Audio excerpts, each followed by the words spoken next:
Masih banyak orang yang gak memahami makna rizki, jodoh, mati itu sudah ditentukan Allah. Masih banyak yang belum memahami konteksnya itu loh.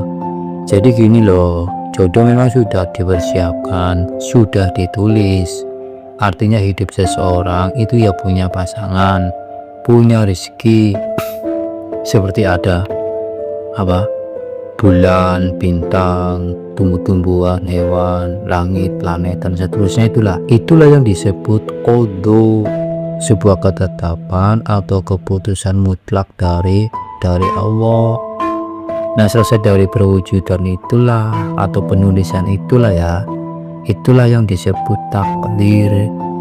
Disebut takdir karena sudah yang terjadi. Oh iya ya, ada perempuan, ada laki-laki, ada rezeki, ada jodoh, juga ada kematian. Tapi tadi takdirnya takdir mubrom, takdir yang tidak bisa dirubah. Lah ya, masa kita berdoa buat dirubah? Misal, ya Allah, hilangkan binatang di muka bumi ini, ya nggak bisa kan? Dan seterusnya itulah, paham lah ya. Nah, kenapa tadi saya menyebut takdir mubrom? Ya karena ada lagi, yakni takdir mu'alak. Nah, takdir mu'alak inilah yang bisa dirubah. Misal hari ini kita dapat jatah rizki lah ya, uang 100.000, maka bisa dirubah karena ini sebuah perealisasian daripada ketetapan tadi qada. Nah, perealisasiannya inilah yang disebut qadar. Masih yang remeng-remeng, masih remeng-remengnya itu menurut kita karena ketidaktahuannya kita. Tadi saya menomilkan 100.000 itu hanya contoh. Jadi ya boleh kita meminta agar supaya lebih dari 100.000 itu loh. Rezeki yang didapat hari ini itu boleh gitu loh. Begitupun jodoh kita lah ya, anak mana soleh atau enggak kita nggak tahu kan.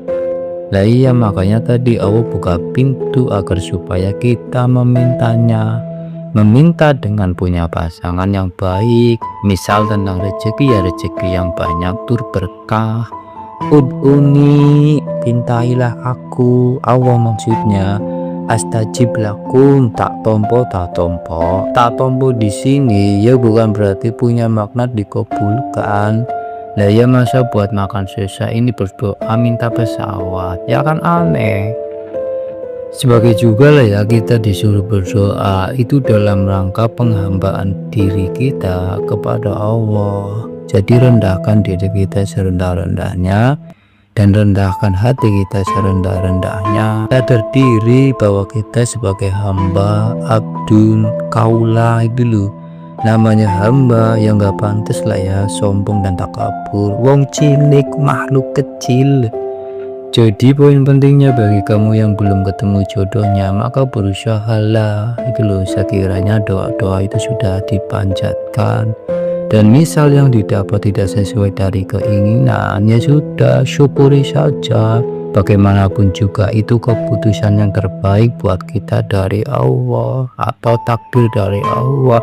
Kenapa disebut takdir? Karena kita sudah menerimanya alias sudah terjadi. Jadi paham lah ya. Sekali lagi, benar kalau Allah sudah menciptakan jodoh rezeki kita, tapi di situ Allah menyuruh kita buat menjemputnya, yang mana di situ disebutkannya yakni ikhtiar itu loh. Karena makom kita ini makom ikhtiar, nggak punya uang pusing, ya kan?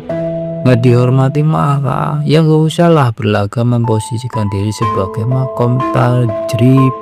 Yang cukup dengan diam, keinginan itu akan datang. Dengan sadar makom kita makom ikhtiar, ya kita gerak ambil langkah sebagaimana pada umumnya lah ya orang mendapatkan jodoh ataupun pasangannya itu loh. Begitupun rezeki, ya kita mesti ada pergerakan sebagaimana pada umumnya orang mendapatkan rezeki.